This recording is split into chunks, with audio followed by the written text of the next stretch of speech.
आणि त्यामुळे राजकीय चिंतन असेल, सामाजिक चिंतन असेल किंवा शैक्षणिक क्षेत्रातलं कार्य असेल किंवा शेतीसारख्या क्षेत्रात देखील त्यांचा अभ्यास होता. म्हणजे हे फार कमी लोकांना माहिती असेल, मी पण त्यावेळी लॉ कॉलेजला शिकताना शेती करायचो. बाबुरावांचे भाऊ ते नानाजी त्यांनी ते निमकरचा प्रयोग त्यावेळी कापसाचा केला होता आणि तो एका एकरात जास्त प्लांट लावून जास्त उत्पादन करायचं. त्यावेळी बाबुरावांनी पण आपल्या घरच्या शेतीमध्ये विक्रमी उत्पन्न कापसाचं काढलं.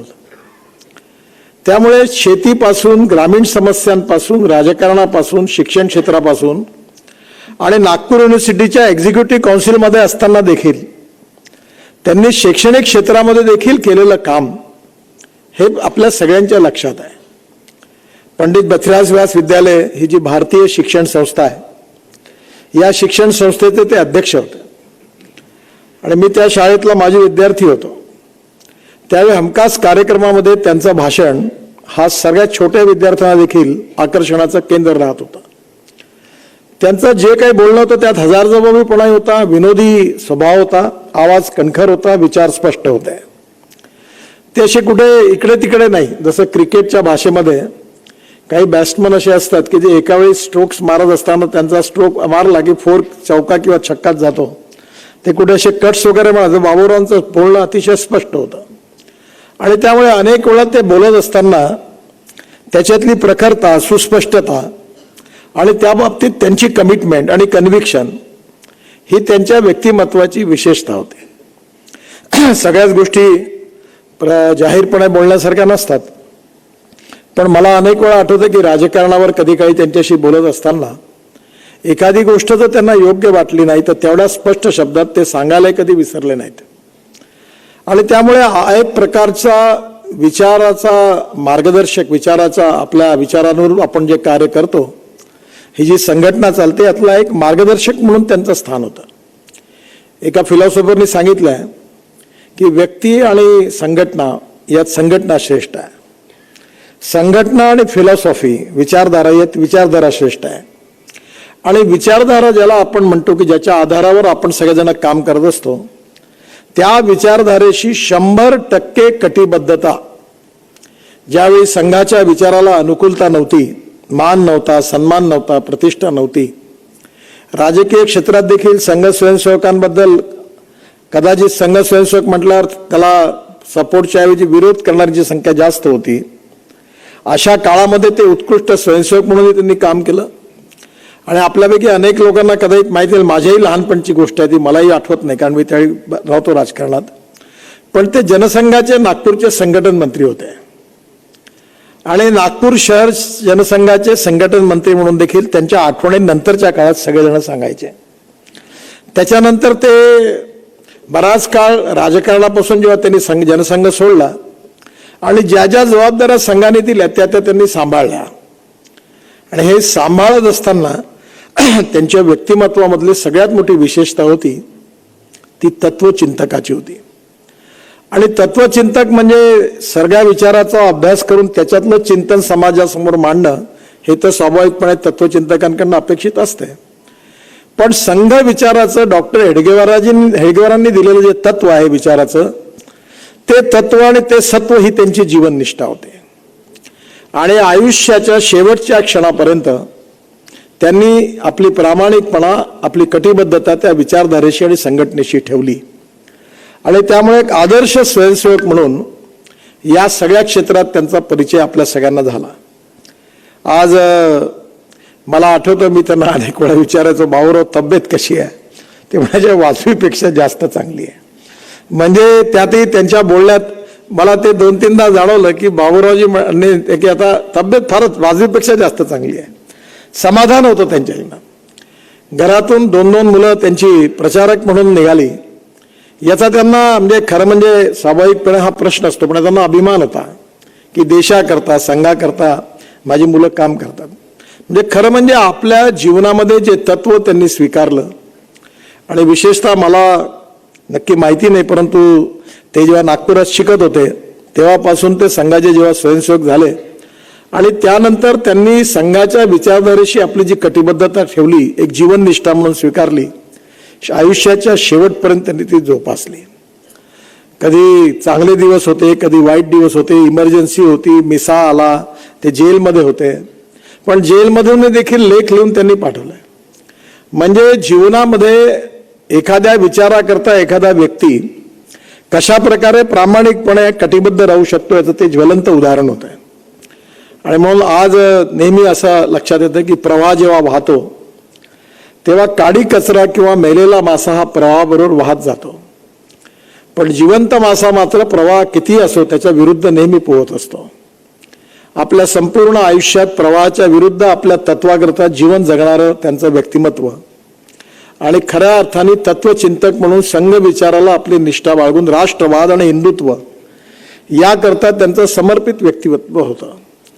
हिंदुत्वाच्या बाबतीत त्यांनी केलेली भाष्य ही आजही उपयोगाची आहेत. माझी माहिती जर बरोबर असेल तर ज्यावेळी हिंदुत्वावर जेव्हा खटले चालू होते सुप्रीम कोर्टात, त्यावेळी त्या वकिलांना आर्ग्युमेंट करत असताना, कारण त्या काळात शिवसेनेच्या अनेक लोकांवरही खटले होते, त्यावेळी हिंदुत्वाच्या बाबतीमध्ये वकिलांना जी माहिती द्यायची होती त्यात मला आठवतं की त्या काळात बाबूरावांनी हिंदुत्वाचे अनेक जुने दाखले काढून त्यावेळी त्या वकिलांना दिले आणि त्यानंतर ते सुप्रीम कोर्टातलं जे मोठं जजमेंट आलंय की हिंदुत्व हे वे ऑफ लाईफ आहे, ही जीवन जगण्याची एक पद्धती आहे. ह्या कुठला धर्माशी असणारा जातीयवादी किंवा धार्मिक विषय म्हणून हिंदुत्व नाही आहे. हिंदुत्व ही जगण्याची जीवन पद्धती आहे आणि ती त्यांनी अतिशय प्रखरपणे मांडली. आणि म्हणूनच ती लॉजिकल इथिकली ती त्यांनी ज्यावेळी त्या वकिलांना जे सगळे आर्ग्युमेंट्स केले होते त्या काळात, त्यावेळी सुप्रीम कोर्टातून देखील जो निर्णय लागलेला आहे तो ऐतिहासिक आहे. अर्थात तो निर्णय सुप्रीम कोर्टाचा आहे, पण त्या निर्णयाच्या मागे त्या वकिलांना त्या संदर्भातले अनेक टिपणे त्यांच्यातल्या देणाऱ्यामध्ये जे संघाच्या ह्याच्यातून हिंदुत्वाच्या ह्याच्यातले जे अभ्यासक होते त्यामध्ये एक बाबूराव पण होते. आणि म्हणून आज आमच्या सगळ्यांना मार्गदर्शन करणारा, वेळ पडली तर विचाराच्या दृष्टीने कुठे चुकलो तर दाटणारा आणि विचाराबद्दल आणि संघटनेबद्दल कटिबद्धता ठेवून आपलं संपूर्ण जीवन समर्पित करणारा एक मार्गदर्शक आमच्यातून गेलेला आहे. आणि म्हणून खरोखर आमच्या सगळ्यांच्या ह्याच्यातला एक वैचारिक आधार हा त्यांच्या रूपाने गेला. आजही पण तरुण भारतामध्ये खरं म्हणजे ही गोष्ट सगळ्यात मोठी तरुण भारताची स्ट्रेंथ आहे की तरुण भारताचे अग्रलेख आज देखील नवीन टेक्नॉलॉजीचा उपयोग करून त्या अग्रलेखाचं वाचन करणारी आज देखील नवीन पिढी आहे. आणि त्यातले जे अग्रलेख आहेत, त्यातले जे लेख आहेत, हे खरोखर आजही पण अनेक लोकांना दिशा देणारे आहेत. त्यात बाबूरावांच्या काळात अनेक विषयावर त्यांनी लिहिलेले अग्रलेख, माडखोलकरांपासून, बाबूरावांपासून आणि दिवा गुमरेंपासून तर लक्ष्मणरावांपर्यंत, आणि आजही येणारे अग्रलेख जे आहेत हे तरुण भारताची विशेषता आहे. कारण त्या अग्रलेखामध्ये समाजाचं हित, देशाचं हित याच्याबद्दलचं इंडिपेंडेंट, इम्पार्शल आणि फेअर एक प्रकारचं सुस्पष्ट जजमेंट त्याच्यातून व्यक्त होतं आणि म्हणून त्यातून ते प्रेरणास्तोत्र बनतं. आज बाबूरावजी आपल्यात नाही आहे, पण त्यांचे विचार, त्यांचं मार्गदर्शन आपल्याला पुढील भविष्यातल्या पिढीला निश्चितपणे उपयोगी ठरेल. मी त्यांना श्रद्धांजली वाहून माझं भाषण संपवतो. नमस्कार.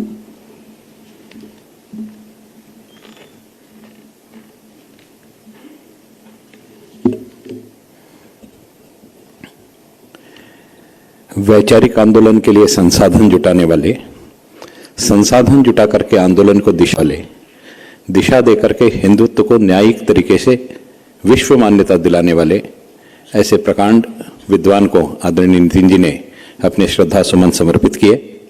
मैं पुनश्च कुछ संस्थाओं के नाम लूंगा जो यहाँ आए और आदरणीय बाबूराव जी की प्रतिमा को पुष्पांजलि अर्पित करें.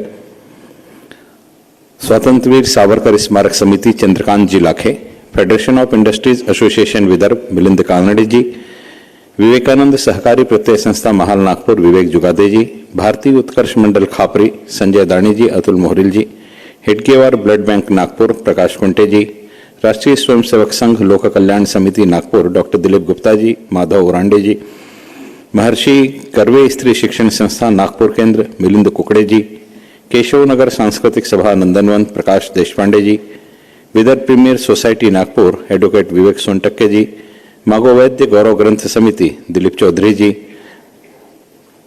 Gramayan Pratishthan Nagpur Chandrakant Ragit ji, doctor Baba Saheb Ambedkar free legal advice centre advocate Narendra Gondane ji, Sanskrit Bhasha Pracharini Sabha Nagpur doctor Chandragupt Varnekar ji, Bharatiya Shikshan Mandal Nagpur Sanjay ji Shirpurkar, Bhajpa Vaidyakiya Aghadi Nagpur doctor Girish Charde ji, Akhil Bharatiya Adivasi कर्मचारी संगठना सौ प्रतिभाताई मसराम, साहित्य विहार नागपुर डॉक्टर सौ वीणा गानू, राष्ट्रीय स्वाभिमान Andolan Nagpur Bhagwan Das ji Rathi, Munna ji Mahajan, humanity charitable trust Nagpur Abdul Majeed Parikh, Abhyas Mandal Indore Mukund Kulkarni जी, रामविलास जी शर्मा हरियाणा पूर्व मंत्री व प्रदेश अध्यक्ष, उदय सिंह चौहान शेखोपुरा जिला Shamli Uttar Pradesh, Hindu Mitra Mandal Nagpur Radha Krishnan ji, Shri Ram urban cooperative bank Nagpur Vivek Athavale जी।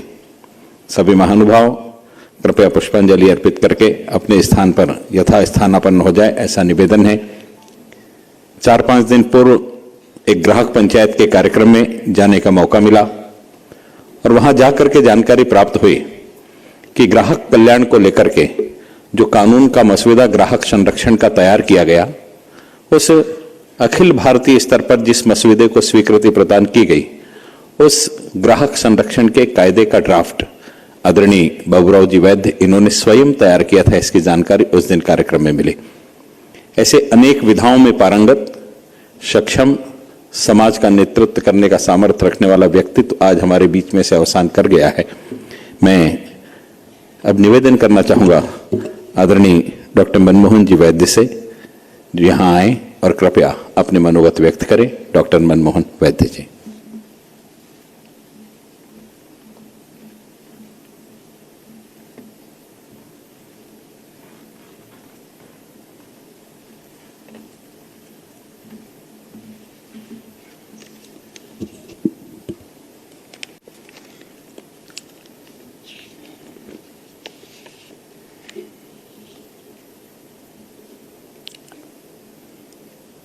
श्री मागो वैद्य मेरे पिताजी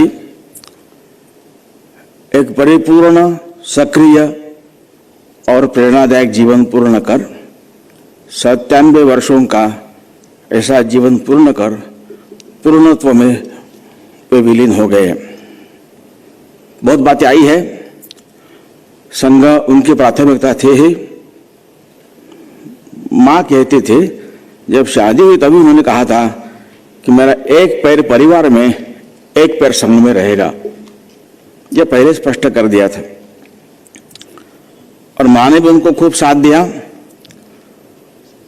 और उनके मृत्यु के पश्चात जिस सहजता से हमारी मां ने इस बात को स्वीकार किया है, वह बहुत आश्चर्य करने जैसा है।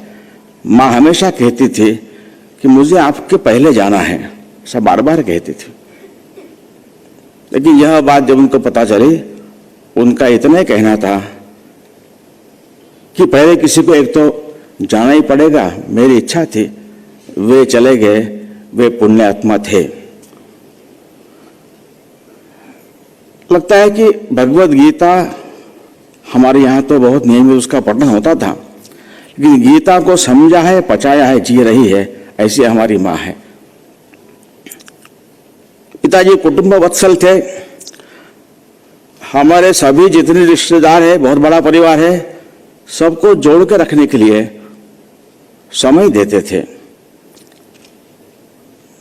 वो जब प्राध्यापक थे तब गर्मी की छुट्टियों में, उसके पश्चात भी स्कूल की हमारी छुट्टियों में, अभी टीवी वगैरह ऐसे बहुत साधन मनोरंजन के आए हैं, उस समय नहीं थे।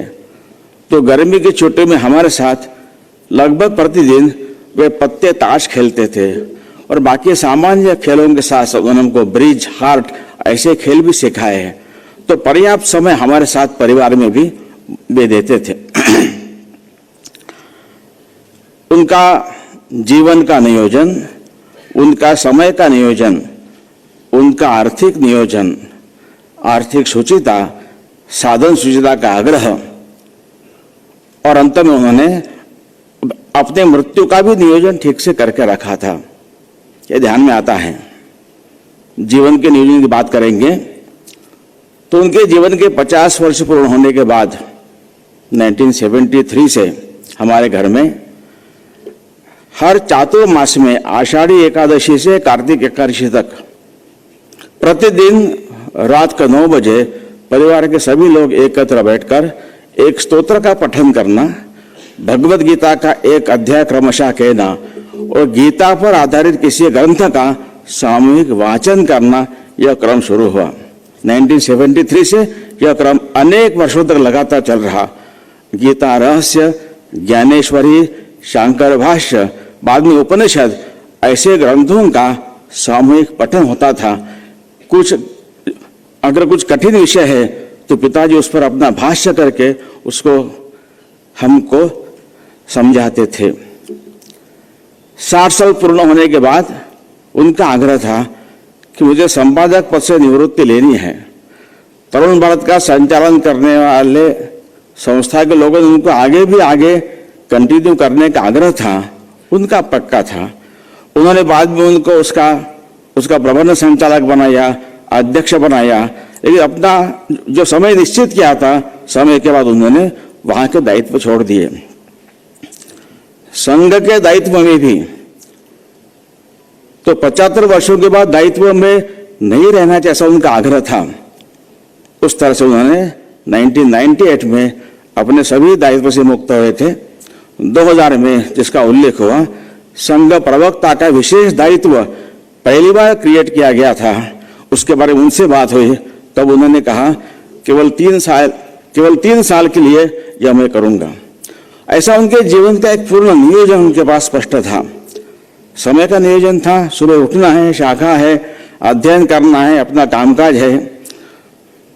रेडियो पर समाचार सुनना, पहले तो रेडियो पर होता था तो 8:45 के हिंदी समाचार, 9 के अंग्रेज समाचार बहुत नियमित सुनते थे, सुबह 8 के समाचार।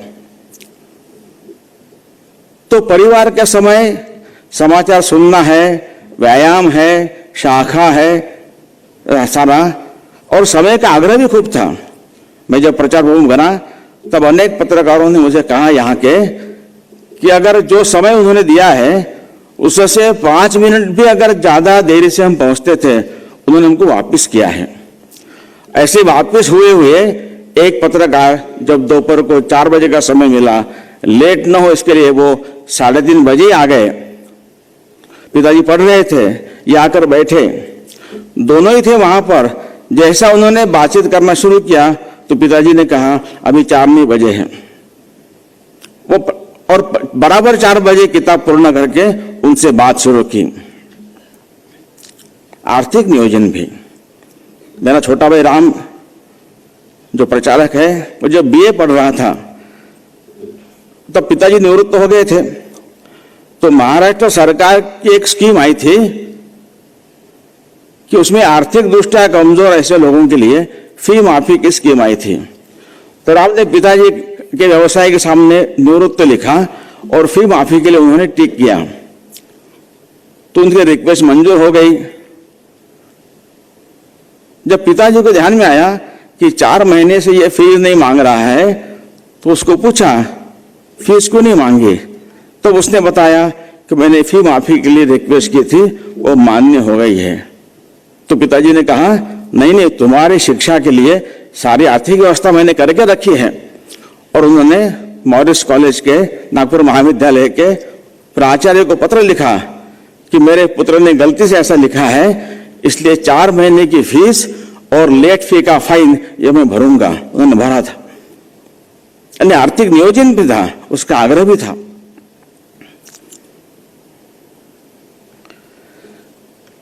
जब नरकृषि प्रकाशन के अध्यक्ष पद से निवृत्त हुए तो अध्यक्ष के नाते प्रकाशन की कार ड्राइवर उनको उनकी सुविधा के लिए थी। तो जिस दिन दायित्व से मुक्त हुए, तरुण भारत से घर आने के लिए गाड़ी ड्राइवर तैयार थे, परंतु वे रिक्शा से घर आए। जो प्रबंध संचालक थे अनंतराव भिड़े, तो वे आग्रह कर रहे थे कार आपके लिए है, उन्होंने कहा नहीं। और बाद में उन्होंने धनंजय को फोन करके कहा, अनंतराव भिड़े जी ने, कि ये कार डिप्रिसिएशन के कारण इसकी कीमत कम हुई है, इसलिए 11,000 में आप इसको खरीद लीजिए। फिर भी पिताजी उसको मना किया और बाद में कुछ महीनों बाद वह कार नरकृषि प्रकाशन की 51,000 में बिकी। यानी साधन सूचिता, आर्थिक सूचिता, इनका उनका आग्रह बहुत होता था। राजनीति में पहले थे, जनसंघ का दायित्व था। बाद में जब विधान परिषद के सदस्य के नाते उनकी नियुक्ति हुई, तब नियुक्ति होने का निर्णय बताने के लिए नागपुर की सुमति शुक्लीकर हमारे घर आई थी। मैं शाखा से लौटा था घर, वो निकल रही थी और पिताजी उनको छोड़ने के लिए बाहर आए थे। ताई जी ने हमारे पिताजी को कहा कि बाबूराव आप ना मत कहिए। तब उनका उत्तर था कि मैं हाँ भी कैसे कह सकता हूं, जिन्होंने मुझे तोड़ भारत में लेकर आए हैं उनसे पूछे बिना मैं हाँ भी नहीं कहूंगा। और पूज्य बाला साहब जब उस समय बाहर प्रवास पर थे, 3 दिन बाद आए, उनसे चर्चा होने के बाद उनकी स्वीकृति मिलने के बाद ही उन्होंने उसको स्वीकृति दी। फोन तो अनेक आ रहे थे, परंतु 3 दिन के बाद हमारे यहाँ उस निमित्त मिठाई आई। गोरक्षण शाखा के स्वयंसेवक थे, मैं मंडल कार्यवाह था। शाखा के स्वयंसेवक को लगा कि अपना एक स्वयंसेवक अब आमदार बन गया है नागपुर की भाषा में, तो उन्होंने कोजागिरी के निमित्त शाखा के कोजागिरी कार्यक्रम में पिताजी का बौद्धिक रखा था और आमदार बने, एमएलसी बने, इसलिए उनका सम्मान भी किया। सम्मान के बाद पिताजी ने उनको खरे खरे सोना, जिसको मराठी में कहते हैं तासल, उन्होंने कहा कि राजनीतिक क्षेत्र में कुछ अगर मुझे पद मिला है, यह समाज के लिए बड़ी बात है। स्वयंसेवक यह कब से सोचने लगे हैं, मेरे सम्मान करने की क्या जरूरत है। यदि कोई प्रचारक जाता है तो उसका सम्मान करने की बात मैं समझ सकता हूं। यानी बाकी जगह सर्वत्र सम्मान हो रहा था, परंतु राजनीतिक क्षेत्र में कोई अगर दायित्व या पद प्राप्त होता है तो स्वयंसेवक ने क्या सोचना चाहिए, इतना सुंदर बात उन्होंने कही थी। वे साहसिकता को बहुत प्रोत्साहन देते थे। तो 1983 में जब यहां से नागपुर से कन्याकुमारी जाने का मैंने निर्णय किया मोटरसाइकिल पर, उस समय तो हेलमेट भी नहीं पहना था, कुछ तैयारी भी नहीं थी। एक शब्द से उन्होंने मुझे रोका नहीं, बस जा वैसा कहा। कर्णावती में हमारे कार्यकर्ता है जो आजकल विभाग संघचालक है, वो कार चलाते और बहुत तेज कार चलाते, ऐसा उनका एक स्वयं का अहंकार भी है, एक ईगो है। वे मुझे कह रहे थे, जब मुझे किसी संघ के अखिल भारतीय अधिकारियों को लेकर जाना होता है, मेरी गाड़ी एक आदतन तेज चलती है, तो वो अधिकारी मुझे कहते हैं भैया जरा धीरे चलाओ, समय अपने पास पर्याप्त है, जल्दी नहीं है। ऐसा उनका हमेशा का अभ्यास था। उन्होंने कहा जब आपके पिताजी बैठे थे, हमको कहीं दूर जाना था, मैं गाड़ी तेज चला रहा था, मुझे अभ्यास था कि अधिकारी ऐसा कहते ही है, ये कुछ नहीं कह रहे थे। मैंने गाड़ी और तेज की, फिर भी कुछ नहीं कह रहे थे। मैंने गाड़ी और तेज की, फिर भी कुछ नहीं कह रहे थे। तो मैंने उनसे पूछा कि बाबूराव जी, मैं इतनी तेज गाड़ी चला रहा हूं, आपको डर नहीं लग रहा है? उनका उत्तर था, इसमें क्या डरना है, जो तुम्हारा होगा मेरा होगा। यानी इतनी सहजता। और जब मैं 10वीं कक्षा में था, तब मुझे हमारे अंग्रेजी के शिक्षक ने the aim of my life नाम कैसे लिखने के लिए कहा था। उस जमाने में 1970 की बात है, अधिकतर लोगों ने the aim of my life is to be doctor और इंजीनियर और आईएएस ऑफिसर या मिलिट्री ऑफिसर, यह लिखा था। और मेरे पिताजी ने मुझे जो ऐसे लिखवाया था, उसका पहला वाक्य था, the aim of my life is to be social revolutionary. Second sentence was to earn my livelihood I may be a doctor और इंजीनियर और एन आईएएस ऑफिसर और मिलिट्री ऑफिसर। यानी जीवन चलाने का साधन और साध्य ये अलग होते हैं। यह बात उन्होंने बहुत सहजता से 10वीं कक्षा से मेरे मुंह में डाली। जब प्रचारक जाने का समय आया, तब गुजरात में जाना था, भाषा प्रांत एकदम नई, सामान्यतः जो परिवार के लोग हैं संभाल कर रहना, सेहत का ध्यान रखना, पत्र लिखना, ऐसा नॉर्मली कहते हैं। रात को 10 बजे हमारी ट्रेन थी, सायं शाखा से घर पर आए। रात को साथ में जब खाना खाने बैठे तब पिताजी ने मुझे संभालना, ध्यान रखना, सेहत का ध्यान रखना और पत्र लिखना ऐसा बिल्कुल नहीं कहा। उन्होंने केवल एक बात कही कि प्रचारक ने हमेशा सतत पढ़ते रहना चाहिए। इसलिए जहां तुम्हारी नियुक्ति होगी वहां पर कोई लाइब्रेरी होगी, उसको ढूंढना, उसका मेंबर बनना। तो पुस्तकें कहां से प्राप्त होगी यह बताया। और आगे कहा अगर कोई ग्रामीण वनवासी विस्तार मिला होगा, शायद वहां लाइब्रेरी नहीं होगी। तो ऐसे परिवार होते हैं जिनके घर में अच्छा ग्रंथ संग्रह होता है, ऐसे परिवारों से परिचय बढ़ाना। तो कहां से ग्रंथ प्राप्त करना यह दिशा दी और हमेशा पढ़ते रहना चाहिए। इसलिए ऐसा एक सक्रिय जीवन हमारे सामने रहा है। उन्होंने जो मार्ग जीवन का प्रशस्त किया है, उस मार्ग पर चलने की शक्ति प्रेरणा वे दे, यह प्रार्थना करते हुए मेरी बात मैं संपूर्ण करता हूं।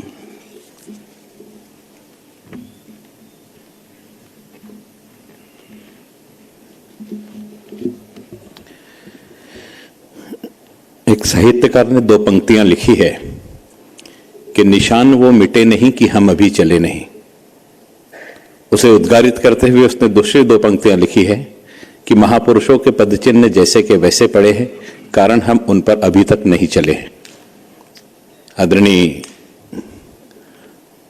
महोदय ने अपने पिता के जीवन से जुड़ी हुई वे अंतरंग बातें, जिन्होंने न केवल उनके जीवन पर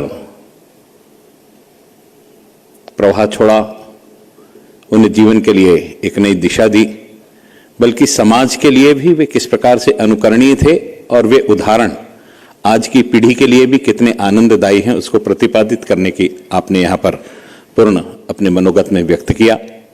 मैं आदरणीय मनमोहन जी के उद्गार यहाँ उन्होंने जो व्यक्त किए, उर्दू के एक शायर ने बड़े सुंदर शब्दों में कहा है कि हजारों साल नरगिस अपनी बेनुरी पर रोती है, बड़ी मुश्किल से पैदा होता है चमन में दीदाबार ऐसा। मैं कुछ संस्थाओं के नाम लूंगा, वे संस्थाएं क्रमशः मंच पर आकर के यहाँ आदरणीय बाबूराव जी की प्रतिमा को पुष्पांजलि अर्पित करें। सर्वप्रथम नरकेश्वरी प्रकाशन श्री गजानन निमदेव जी, आदिवासी विकास औद्योगिक संस्था श्याम धुर्वे जी, त्रिडे कुंडी सेवा मंडल नागपुर अध्यक्ष रमेश चोपड़े जी, राजस्थानी सैन समाज राजेश जी सावड़िया, संगीत कला अकादमी श्री विनोद वखरे जी, स्वामीनारायण मंदिर से जो भी स्वामी जी पधारे हैं वे, प्रहार संस्था पुष्पचक्र अर्पित करेगी, राष्ट्रीय सिंधी भाषा विकास परिषद की ओर से घनश्याम जी कुकरेजा, शिक्षक सहकारी बैंक की ओर से डॉक्टर कल्पना पांडे जी। कुछ संस्थाओं ने अपना लिखित शोक संदेश यहाँ भेजा है, मैं उनके नाम भी उच्चारित करना चाहूंगा। श्री शिवशंकर जी पाटिल, गजानन महाराज संस्था सेकाओं से शोक संदेश प्राप्त हुआ है। सनातन धर्म सभा सदर नागपुर से भी शोक संदेश प्राप्त हुआ है। अनिल जी शर्मा, पूर्व निदेशक एवं सीईओ हिंदुस्तान समाचार। सौ सीमाताई मुंशी, महासचिव भारत विकास परिषद। प्रभाकर राव करपे, अखिल भारतीय साहित्य परिषद नागपुर।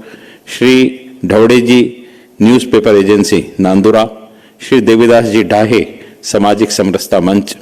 इन सभी के शोक संदेश यहाँ प्राप्त हुए हैं। मैं निवेदन करना चाहूँगा भाई अमर कुलकर्णी जी से कि वे यहाँ आए और एक वैयक्तिक गीत प्रस्तुत करें। भाई अमर कुलकर्णी जी।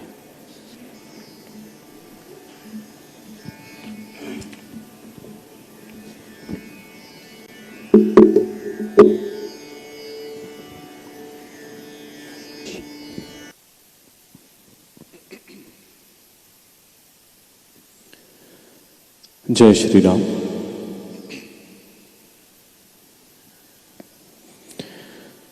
दिव्य ध्येय की ओर तपस्वी जीवन भर अविचल चलता है, जीवन भर अविचल चलता है। दिव्य ध्येय की ओर तपस्वी जीवन भर अविचल चलता है, जीवन भर अविचल चलता है। सज धज कर आए आकर्षण, पग पग पर झूमते प्रलोभन। सज धज कर आए आकर्षण, पग पग पर झूमते प्रलोभन। होकर सबसे विमुख बटोही, पथ पर संभल संभल बढ़ता है। जीवन भर अविचल चलता है, जीवन भर अविचल चलता है। अमर तत्व की अमिट साधना, प्राणों में उत्सर्ग कामना। अमर तत्व की अमिट साधना, प्राणों में उत्सर्ग कामना। जीवन का शाश्वत व्रत लेकर साधक हंस कण कण गलता है। जीवन भर अविचल चलता है, जीवन भर अविचल चलता है। पतझड़ के झंझावातों में, जग के घातों प्रतिघातों में। पतझड़ के झंझावातों में, जग के घातों प्रतिघातों में। सुर भी लुटाता सुमन सिहरता, निर्जनता में भी खिलता है। जीवन भर अविचल चलता है, जीवन भर अविचल चलता है। सफल विफल और आस निराशा, सफल विफल और आस निराशा, इसकी ओर कहाँ जिज्ञासा। बीहड़ता में राह बनाता, राही मचल मचल चलता है। जीवन भर अविचल चलता है, जीवन भर अविचल चलता है। दिव्य ध्येय की ओर तपस्वी जीवन भर अविचल चलता है, जीवन भर अविचल चलता है, जीवन भर अविचल चलता है।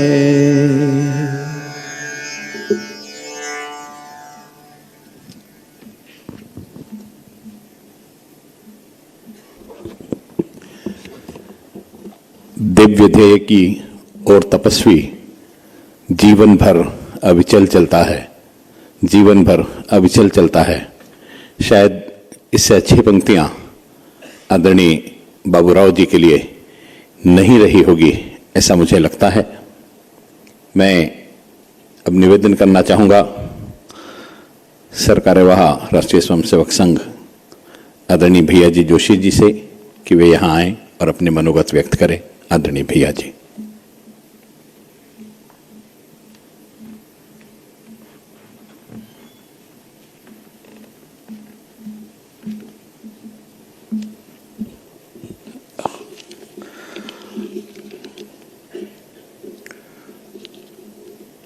श्रद्धांजली सभेत उपस्थित सर्व बंधू आणि भगिनी,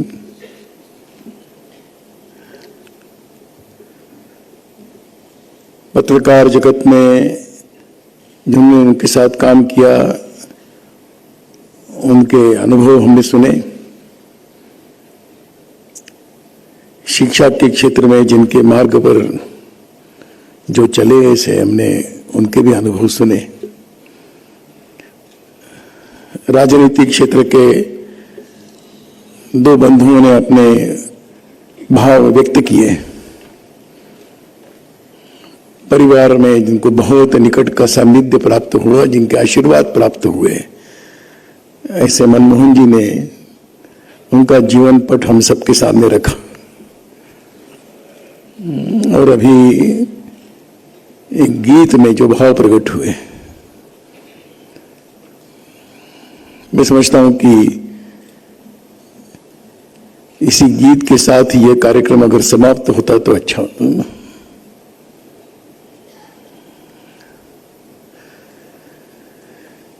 लेकिन मुझे भी कुछ एक अवसर इस समय स्वर्गीय बाबूराव जी के संदर्भ में बोलने के लिए मिला है।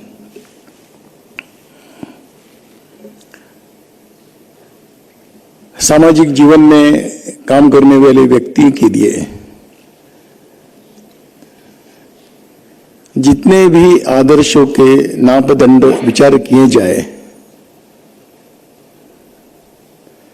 ऐसे सभी मापदंडों पर जो जीवन सिद्ध हुआ, उस जीवन का नाम ही माधव गोविंद वैद्य है।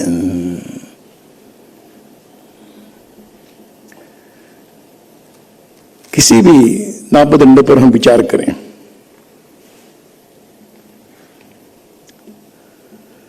यह आसान नहीं होता, यह सहज नहीं है। अगर हम उनके जीवन की ओर हम देखते हैं तो उन्होंने जीवन में जो भी कुछ किया वो संघ के माध्यम से समाज और देश के लिए ही किया है। कि जीवन में और किसी विषय को स्थान ही नहीं है। उनके अध्ययन का विषय हिंदुत्व रहा,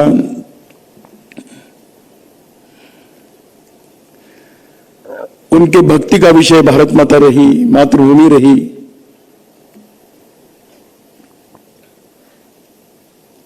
जिनके स्वयं की व्यक्तिगत साधना अगर कुछ रही होगी तो वो भी यह मातृभूमि की साधना यही रही। और अपने जीवन का क्षण क्षण लगाया वो भी राष्ट्रीय स्वयंसेवक संघ के माध्यम से इस मातृभूमि के लिए ही किया है। तो जिनकी साधना का, जिनके भक्ति का, जिनके कर्म का, जिनके ज्ञान का एक ही लक्ष्य है, ऐसे बहुत कम लोग होते हैं।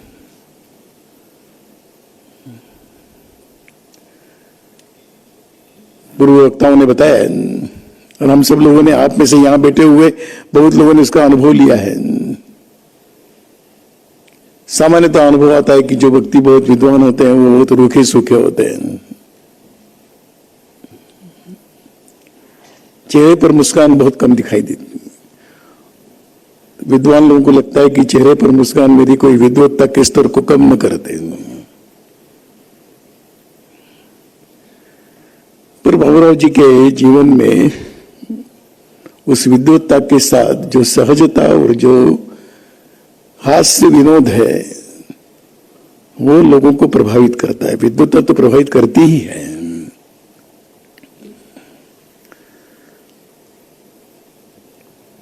संघ के इस कालक्रम में मनमोहन जी ने कहा कि उनको प्रवक्ता घोषित किया था। उस समय तक ये प्रवक्ता की कोई कल्पना नहीं थी। जो संघ के अधिकारी कहेंगे वही संघ का विचार है और किसी ने और कुछ कहने की आवश्यकता नहीं रहती। पर 1997-98 आते आते एक 70 वर्ष का जब कालावधि बीत चुका है, कई प्रकार के प्रश्न निर्माण होते हैं, कई विषयों पर कोई अभिमत व्यक्त करना होता है, तो कौन करेंगे?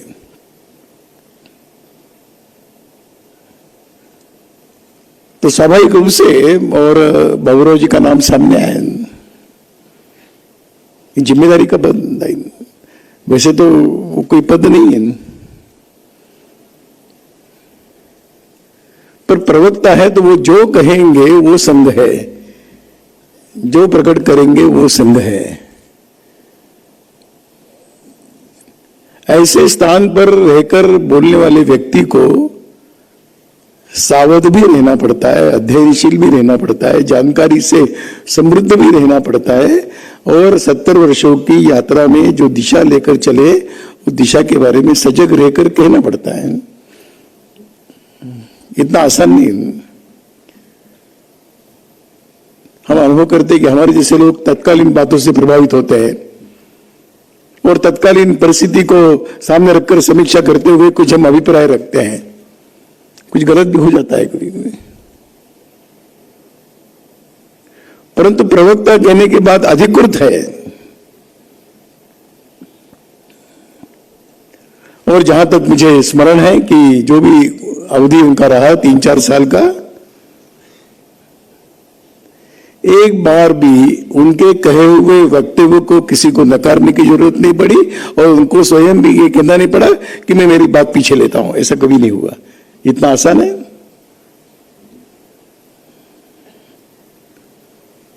ये तभी होता है जब अंतर बाह्य एक ही होता है व्यक्ति, तब इसमें कोई समस्या नहीं रहती। हम कभी कभी अंदर अलग होते हैं, बाहर अलग होते हैं, तब समस्या होती है।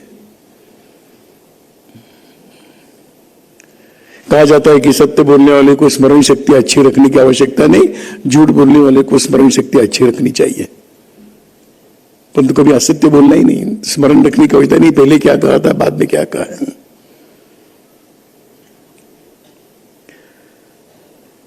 तो इस प्रकार का हमने उनका जीवन देखा। मेरे संबंध तो उनके बहुत बाद में आए, लगभग मैं कह सकता हूं कि 96-97 के बाद मेरा उनका निकट का परिचय हुआ। उसके पूर्व परिचय नहीं हुआ। मैं विदर्भ में था नहीं, कभी देखता था दूर से कभी, पर कभी निकट से परिचय नहीं हुआ।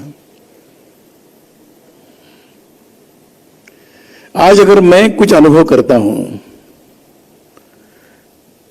तो मैं अनुभव करता हूं कि हमारी कुछ कमियां, हमारी कुछ गलतियां, हमारे कुछ दोष दिखाने वाला एक व्यक्ति कम हो गया है। जब बड़ा व्यक्ति कोई जाता है तो एक जो कमी होती है, जीवन तो है, जीवन कोई अमर नहीं, आने वाला व्यक्ति जाता है, लेकिन हमें ठीक समय पर ठीक रखने वाले व्यक्ति जब जाते हैं तो उसकी जो रिक्तता है वो भर निकालना मुश्किल होता है। इसलिए कई प्रसंगों पर मिलना हुआ, घर पे जाना हुआ, कई विषय निकलते रहे, तत्कालीन विषय निकलते रहे, मेरे जैसा व्यक्ति अपनी बुद्धि के और समझ के आधार पर बोलता रहा, कभी वो ठीक करते रहे, बताते रहे, ऐसा है। तो सामाजिक जीवन में ऐसी व्यक्तियों की कमी ये ज्यादा कष्टदायक होती है। कान पकड़ने वाला कोई चाहिए, सही क्या है बताने वाला कोई चाहिए। केवल कान पकड़ने वाले बहुत मिल जाएंगे शायद, परंतु सही क्या है बताने वाला भी चाहिए। और इस दृष्टि से मेरे जैसा व्यक्ति जब अनुभव करता है तो रिक्तता ये बहुत बड़ी है, बहुत बड़ी रिक्तता है। मेरे उनके आयु में तो काफी अंतर,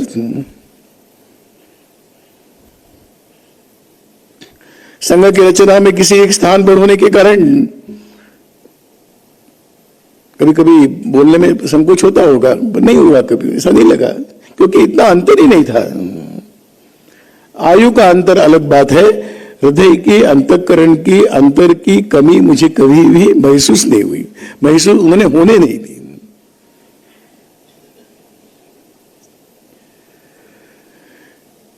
उल्लेख है कि आज तक के सभी सरसंघ चालकों के साथ पूजनीय सरसंघ चालक रहने का अवसर मिला और उनके साथ काम करने का अवसर मिला, ऐसे एक व्यक्तियों में से तो थे। मुझे लगता है कि 25 से नहीं, उनकी जब संघ में जब प्रवेश हुआ होगा उसके बाद से लेकर अभी अभी तक के कई घटनाओं के वो साक्षी रहे हैं।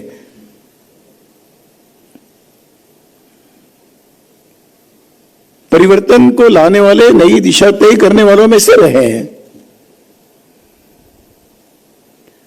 आवश्यकताओं को स्थापित करने में कंधे से कंधा लगाकर खड़े होने वाले रहे।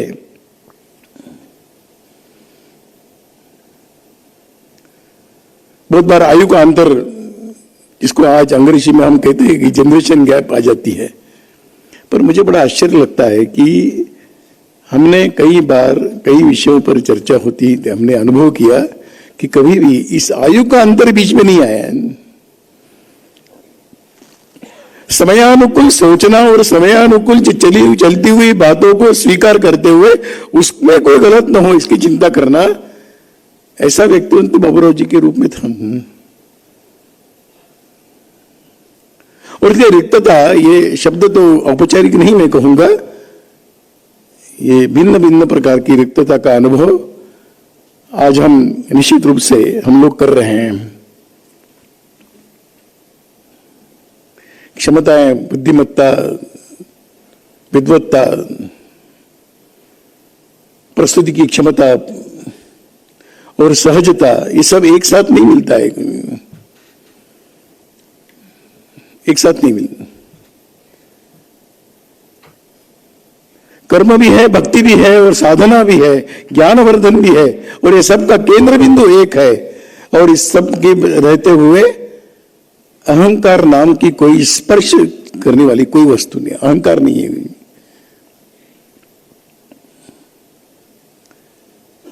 नहीं तो व्यक्ति सम्मानजनक दूरी रखना पसंद करते हैं।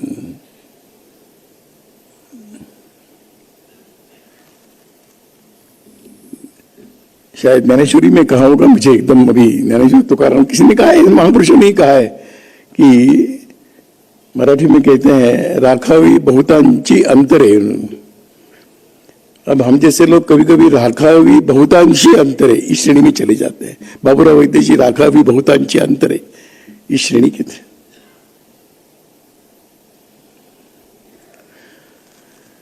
और यह तभी होता है जब अंतर्बाह्य व्यक्ति किसी एक ध्येय के लिए समर्पित होता है। और इसलिए इस प्रकार का उनका जीवन बाह्य शुद्धता तो नजर में आ जाती है, कपड़ों से, वाणी से, प्रस्तुति से बाह्य शुद्धता प्रकट होती है। आंतरिक शुद्धता का अनुभव लेना पड़ता है। हमने उस आंतरिक शुद्धता का अनुभव किया। मनमोहन जी ने कई उदाहरण बताए, हम सबके सामने रखे हैं। यह आंतरिक शुद्धता के प्रतीक है।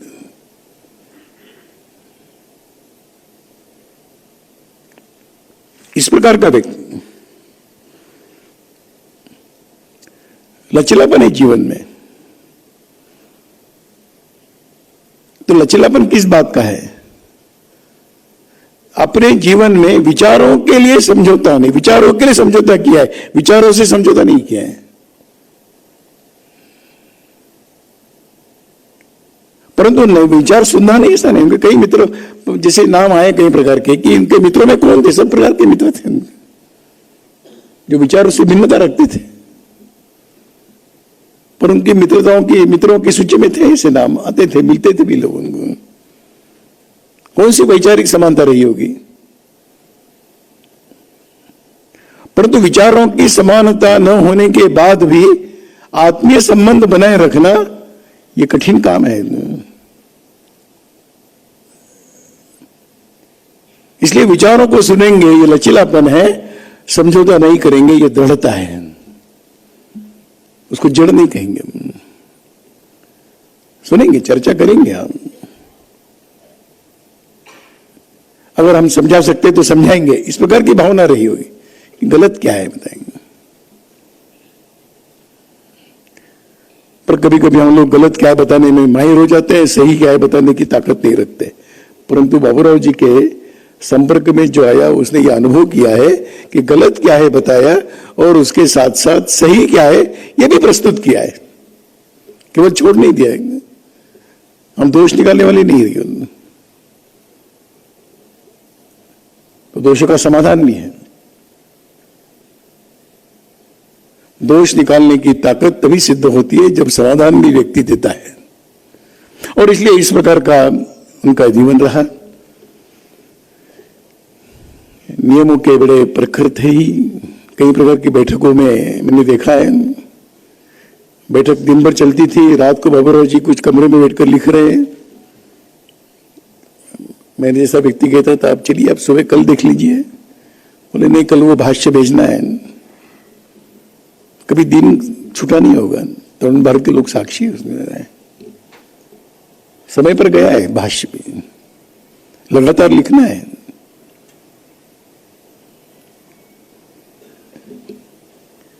संघ की बैठकों में कई प्रकार के प्रस्ताव आते थे। शब्दों के प्रति बड़े आग्रही। संघ का प्रस्ताव है, सही शब्दों में जाना चाहिए। और इसलिए हमने देखा है कि बैठक के उनके कक्ष में, उनके टेबल पर, मेज पर हिंदी, मराठी, अंग्रेजी के शब्दकोश, वाक्य रचना ठीक हो इसलिए थेसारसी पुस्तकें रखी रहती थी। और बहुत बार मैंने जब सुना कि वो साथ में लेकर आए हैं, वो यात्रा में लेकर चले, वहां मिलेगी कि नहीं मिलेगी मालूम नहीं।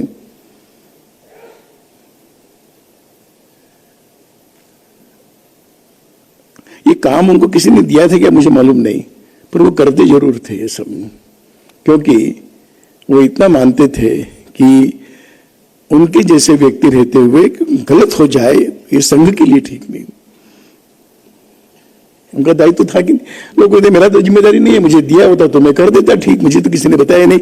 ऐसा कभी उन्होंने, उनके वाणी से हमने कभी नहीं सुना। हमने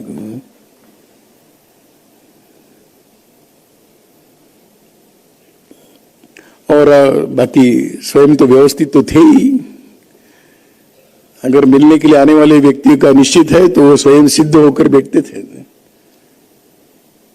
केवल समय का पालन नहीं है, आने वाले व्यक्ति को ये व्यक्ति मेरे लिए मिलने के लिए सिद्ध होकर बैठा है, इसकी अनुभूति होगी, उसकी चिंता करते थे वो।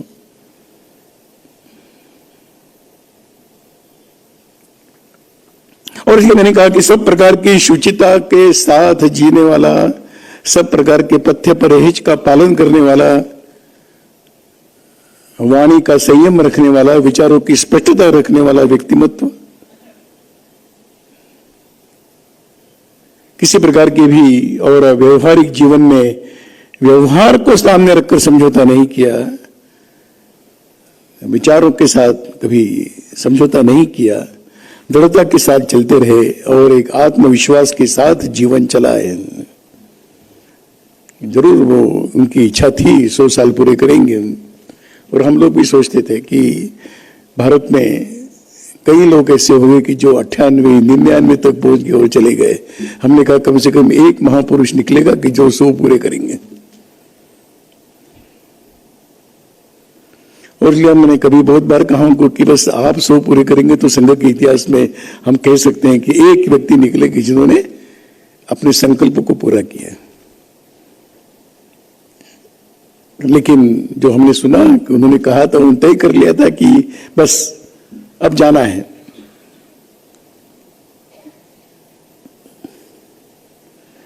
छोटी मोटी बीमारियों से विचलित हो जाते हैं हम लोग, चिंताक्रांत हो जाते हैं, निराश हो जाते हैं। आने वाले व्यक्ति के साथ अपनी तबीयत की, अपनी प्रकृति की ही चर्चा करते रहते हैं कि अब क्या मालूम ने कब होगा, क्या होगा, देखिए मेरी स्थिति ऐसी बन गई। ऐसे निराशा के स्वर तो हमने कभी नहीं सुने। जाने के लिए तैयार हूं, यही कहते रहे, तैयार होकर बैठा हूं। तो जीने का एक भाव था, जाने के लिए सिद्धता थी। प्रसन्न अंतःकरण से गए। हम सब पीछे रहने वाले लोगों को दुख हो सकता है, वेदना हो सकती है, और जो परिवार के लोग हैं, उनके निकट के जिन्होंने जीवन बिताया है, उनको उस वेदना की गहरी होती है भावना। हम जैसे लोगों को जो दूर से देख रहे थे वो भी इस कमी को अनुभव करते हैं, तो परिवार के लोग स्वाभाविक रूप से उस कमी को अनुभव करेंगे ही। लेकिन जिस आनंद के साथ, समाधान के साथ, संतुष्टि के साथ उन्होंने अपने जीवन की यात्रा पूर्ण की है, ऐसे संतुष्ट, समाधानी, योगी समान व्यक्तित्व को हम नमन करने के लिए यहाँ उपस्थित है। मैं उनके प्रति अपनी श्रद्धांजलि अर्पण करता हूँ और उनकी स्मृतियों को संजोकर समय समय पर कठिनाइयों में उनके विचार ही हम सबको अभी बल प्रदान करेंगे, इस प्रकार की आशा व्यक्त करते हुए। और अंत में मैं ये नहीं कहूंगा कि भगवान उनको अपने चरणों में स्थान दे, भगवान उनको अपने चरणों में स्थान देने ही वाला है। उसके लिए हम लोगों ने प्रार्थना करने की आवश्यकता नहीं, हम उनको अंतिम रूप से नमन जरूर करेंगे।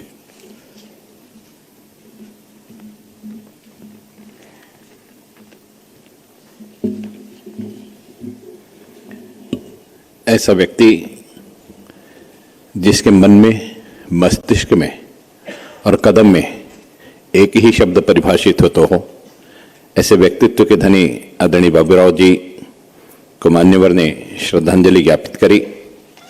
किसी ने 2 पंक्तियों में कहा है कि बिछड़ा कुछ इस अदा से कि रुत ही बदल गई, एक शख्स सारे शहर को वीरान कर गया। मैं निवेदन करूंगा भाई केतन पवार जी से कि वे कृपया यहाँ आए और शांति मंत्र का पाठ करें। भाई केतन पवार जी।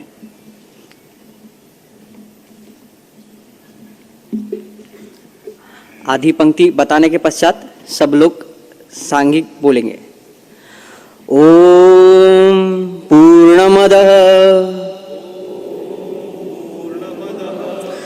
पूर्णमिदं पूर्णात् पूर्णमुदच्यते पूर्णस्य पूर्णमादाय पूर्णमेवावशिष्यते। ओम शांति शांति शांति।